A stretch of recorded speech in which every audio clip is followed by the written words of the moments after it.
राधे राधे प्यारे भक्तों, आज जो बात हम समझने जा रहे हैं वो साधारण नहीं है। ये जीवन का एक बहुत गहरा रहस्य है।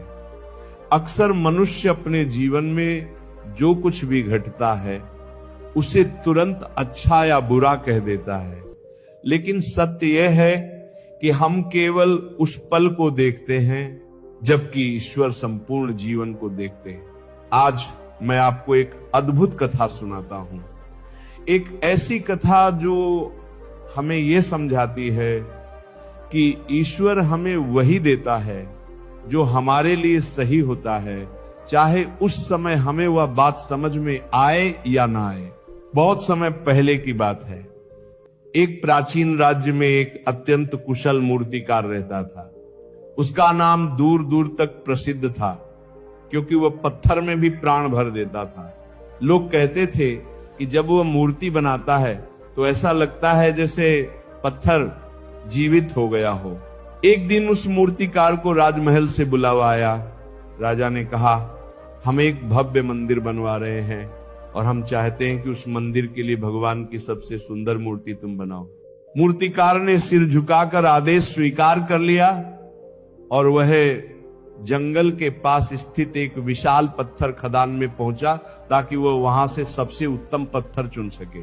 खदान में बहुत बड़े बड़े पत्थर पड़े हुए थे, लेकिन मूर्तिकार हर पत्थर को ध्यान से देख रहा था जैसे वो उनसे बात कर रहा हो। आखिर उसकी नजर एक बहुत सुंदर और चिकने पत्थर पर पड़ी। उसने मन ही मन सोचा, यही पत्थर भगवान की मूर्ति बनने के योग्य है। वह अपने औजार लेकर उस पत्थर को तराशने लगा। जैसे ही उसने पहली चोट लगाई, ऐसा लगा मानो पत्थर चिल्ला उठा हो। अगर उस क्षण कोई उस दृश्य को सुन सकता तो शायद उसे ऐसा लगता कि पत्थर कह रहा, मत मारो, मुझे दर्द हो रहा है, मुझे मत काटो, मुझे छोड़ दो। मूर्तिकार कुछ पल रुका, फिर उसने उस पत्थर को छोड़ दिया और थोड़ा आगे जाकर दूसरा पत्थर देखने लगा। कुछ ही दूरी पर एक और बड़ा पत्थर पड़ा था। उतना चिकना नहीं, उतना सुंदर नहीं, लेकिन मजबूत था। मूर्तिकार ने उस पर हथौड़ा चलाया। एक चोट, फिर दूसरी, फिर तीसरी। उस पत्थर ने कोई शिकायत नहीं की, कोई आवाज नहीं की। दिन बीतते गए, हफ्ते बीतते गए और धीरे धीरे वह साधारण सा पत्थर एक अद्भुत मूर्ति में बदलने लगा। महीनों की मेहनत के बाद वह पत्थर भगवान की दिव्य मूर्ति बन चुका था। मंदिर बनकर तैयार हुआ और उस मूर्ति को बड़े आदर से मंदिर के गर्भगृह में स्थापित कर दिया गया। अब वही मूर्ति हर दिन हजारों लोगों की श्रद्धा का केंद्र बन गई। लोग दूर दूर से आते, सिर झुकाते, फूल चढ़ाते, आरती करते और भगवान के चरणों में प्रणाम करते। लेकिन कहानी यहीं खत्म नहीं होती।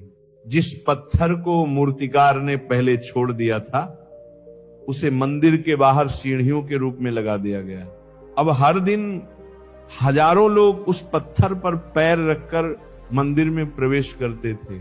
एक दिन रात के समय जब मंदिर शांत था और चारों ओर गहरा सन्नाटा था, तब सीढ़े वाला पत्थर धीरे से बोला, हे मित्र, हम दोनों एक ही खदान से आए थे, लेकिन आज देखो लोग तुम्हें भगवान मानकर पूज रहे हैं और मुझे पैरों तले कुचला जा रहा है। ऐसा क्यों? मूर्ति कुछ क्षण शांत रही, फिर धीरे से बोली, भाई, जब मूर्तिकार पहली बार आया था तब उसने पहले तुम्हें चुना था, लेकिन जब उसने पहली चोट लगाई तो तुमने दर्द से चिल्लाकर उसे रोक दिया। तुमने कहा कि मुझे मत काटो, मुझे मत तराशो, और जब वह मेरे पास आया तो उसने मुझ पर हजारों चोटें की, हथौड़े की मार, छैनी की धार, महीनों की पीड़ा, लेकिन मैंने सहन किया क्योंकि मुझे विश्वास था कि वह मुझे किसी महान उद्देश्य के लिए तराश रहा है। आज जो लोग मेरे सामने सिर झुका रहे हैं वह उन चोटों का परिणाम है जिन्हें मैंने सहन किया। भक्तों, ये कथा केवल पत्थरों की कहानी नहीं है, ये हमारे जीवन की कहानी है। जीवन में जब कठिनाइयां आती हैं, जब परिस्थितियां हमें चोट पहुंचाती हैं, तब हम अक्सर भगवान से शिकायत करते हैं हे प्रभु, मेरे साथ ही ऐसा क्यों हो रहा है। लेकिन शायद उसी समय ईश्वर हमें तराश रहे होते हैं, हमें मजबूत बना रहे होते हैं, ताकि हम अपने जीवन में कुछ महान बन सके। श्री कृष्ण कहते हैं, जीवन में जो कठिनाइयां आती हैं वे दंड नहीं होती, वे निर्माण की प्रक्रिया होती हैं। जिस प्रकार मूर्तिकार पत्थर को तराशकर मूर्ति बनाता है, उसी प्रकार भगवान मनुष्य के जीवन को कठिनाइयों के माध्यम से आकार देते हैं। अगर पत्थर हर चोट से डर जाए तो वह कभी मूर्ति नहीं बन सकता, और अगर मनुष्य हर कठिनाई से भाग जाए तो वह कभी महान नहीं बन सकता। इसलिए जब जीवन में समस्याएं आए तो उन्हें शत्रु मत समझिए, उन्हें अपने निर्माण की प्रक्रिया समझिए।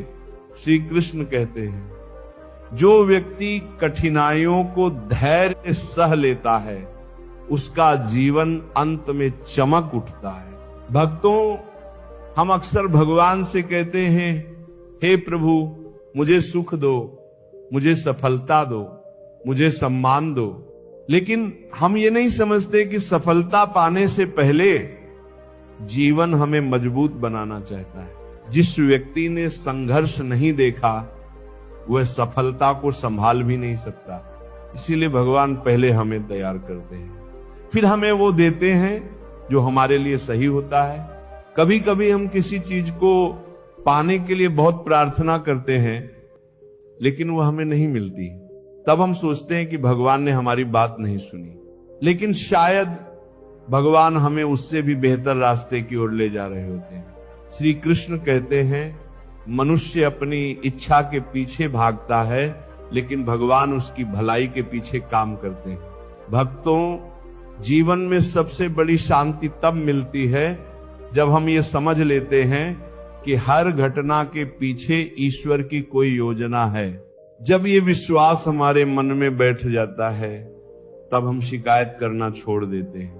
तब हम हर परिस्थिति में यही कहते हैं, हे प्रभु, मुझे नहीं पता आप क्या कर रहे हैं, लेकिन मुझे विश्वास है कि आप जो कर रहे हैं वो मेरे लिए सही है।